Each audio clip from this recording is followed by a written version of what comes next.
ဒီ comment လေးကို reply ပြန်ပေးပါမယ် shoulder impingement ပြဿနာပေါ့နော် shoulder injury နဲ့ပတ်သက်ပြီးတော့မခုံးနာတာနဲ့ပတ်သက်ပြီးတော့ပေါ့နော်ကျွန်တော်နာကျင်မှုပုံစံတွေကမျိုးစုံရှိတယ်ဥပမာအရှိကနာလားအလယ်ကနာလားဘေးကနာလားနောက်ကနာလားပတ်လေပေါ့နော်ဆိုတော့နာကျင်မှုတိတိကျကျသိလို့ရှိရင်တော့ကျွန်တော်တို့ကလေ့ကျင့်ခန်းကိုတိတိကျကျပေးလို့ရတယ်နားရဲ့နေရာတိတိကျကျမသိဘဲနဲ့ဆိုရင်ကျွန်တော်တို့ရမ်းပြီးတော့ရှောက်ပေးလို့မရဘူးပေါ့နော်သူ့နေရာနဲ့သူရှိပြီးသားပေါ့ကျွန်တော်နားရဲ့နေရာကိုမေးတယ်ဒါပေမဲ့တေချာမသိရတဲ့အတွက်ကြောင့်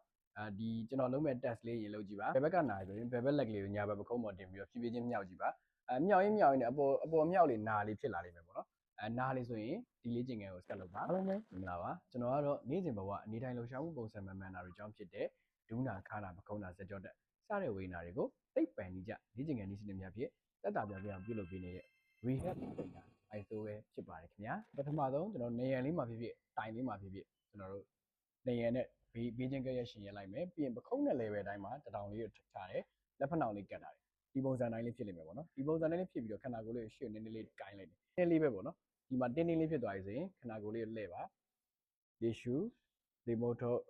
လေရှူလေမို့ထုတ်အတင်းဆုံးနေရာမှာရပ်ထားပေးပါ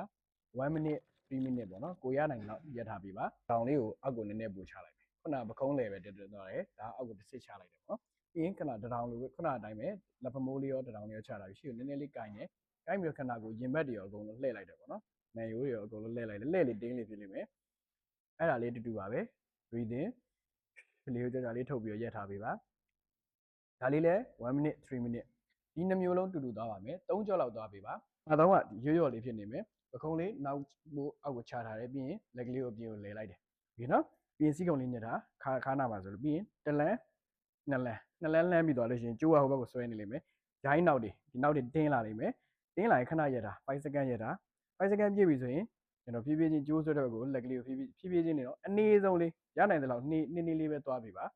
ဒါလေးကကျွန်တော်တို့15ချိန်ရိုင်15ချိန်12ချိန်ရိုင်12ချိန်3ကြော့သွားပြီပါဒီဗီဒီယိုလေးကပခုံးနာနေတဲ့သူတွေအတွက်အကျိုးအများကြီးရှိမယ်လို့ညွှန်လင်းပါတယ်ကျွန်တော်နဲ့အနီးကပ် rehab training လုပ်ချင်ပါက Telegram Viber နံပါတ်3996998666တို့အခမဲ့အသေးစိတ်ဆက်သွယ်စုံစမ်းမေးမြန်းနိုင်ပါတယ်ခင်ဗျာ